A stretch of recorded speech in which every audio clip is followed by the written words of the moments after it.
today we're making blueberry muffin tops. So whenever you make muffins, brownies, cake, cupcakes, anything that you're really baking, you want a separate bowl for the dry ingredients and the wet ingredients. So here I'm just mixing everything for my dry ingredients, and then I move over to the wet ingredients.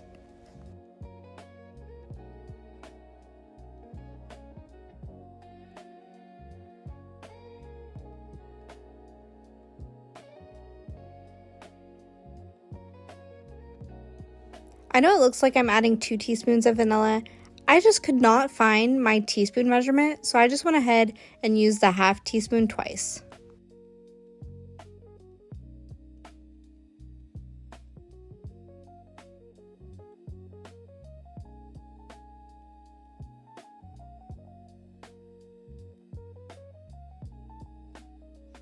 As always, here's your reminder to wash your berries. And no, I don't mean with cold water or hot water. I mean put them in a bowl, put 2 tablespoons of baking soda, fill it up with water, and then put a splash of white vinegar and let it sit for about 5 minutes. And then strain and rinse with water, and keep doing that process until when you strain the water is clear. I always like to add flour to the blueberries before adding it to the mixture, and you may be asking yourself why I'm doing this, and the answer is simply physics. And here, I have no idea why I just didn't add the dry ingredients to the wet, because that would have been way easier. Anyways, back to physics. Never thought I'd be saying physics in a sentence again, otherwise talking about school. But when you add flour to blueberries, it creates friction and grip for the blueberries and moisture control. Because think about it, when blueberries cook, they explode, and then they just sink to the bottom of the muffin.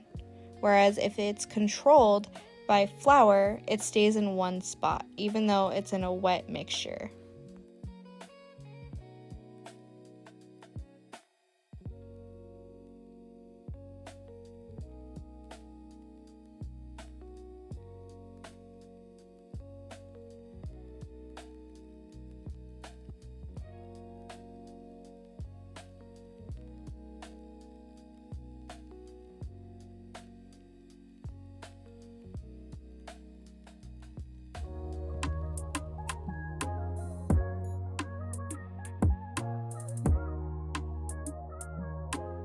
Keep mixing until there are no more clumps in your batter.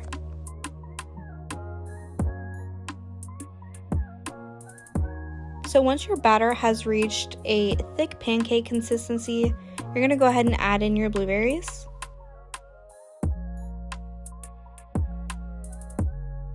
And then when you mix your blueberries, you want to fold the batter.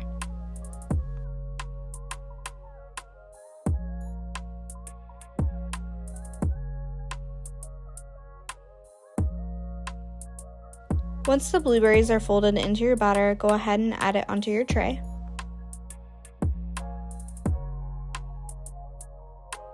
If you're using a silicone tray like I am, make sure that you put it onto a sheet tray before putting it into the oven, and then when you take it out after the muffins cool, make sure you rinse it off right away, otherwise your blueberries and chocolate chips are going to stain the silicone mold. As I learned the hard way, because I cannot get the stains out of the silicone mold. If anybody knows, can someone please comment below? I've literally tried everything. Dish Dawn soap with water and baking it, and then I also tried baking soda and white vinegar. I ran it through the dishwasher. I washed it multiple times by hand. Literally nothing works.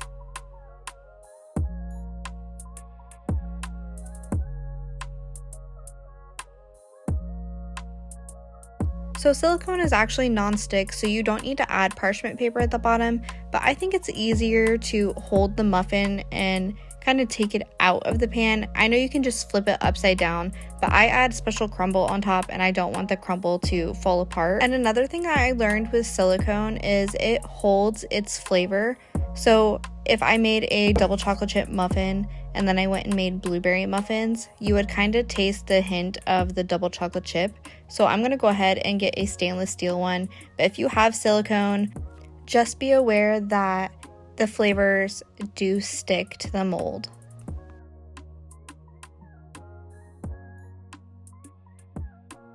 And of course, extra blueberries because we love blueberries in this house.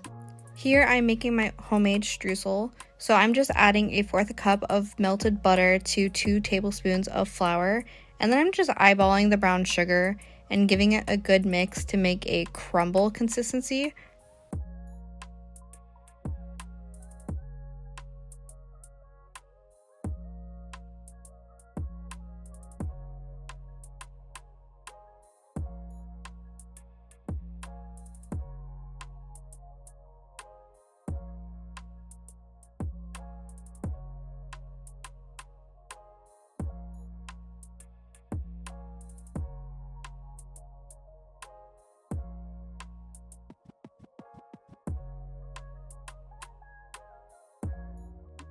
So it's really up to you if you want to add streusel to the top or not. You don't have to, but I'm obsessed with 7 Brews blueberry muffin tops, so it kind of just reminded me of it. So after I make sure that every single blueberry muffin top has a little bit of streusel, I went back and I added more to make it fully covered with streusel.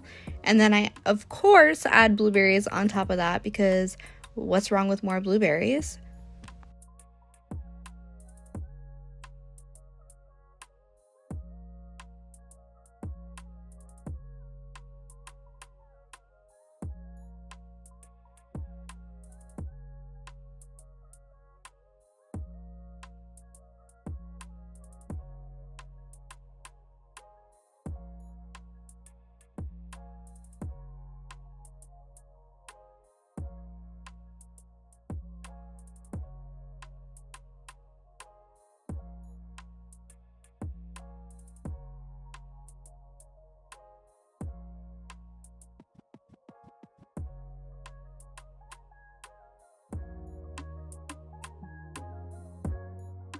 If you're using a silicone mold, make sure you put it on a sheet tray and then put it in the oven at 375 for about 22 to 26 minutes.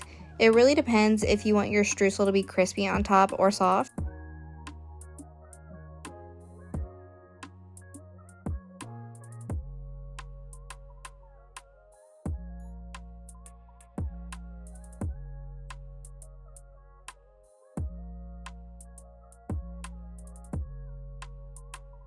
As always, thank you for watching.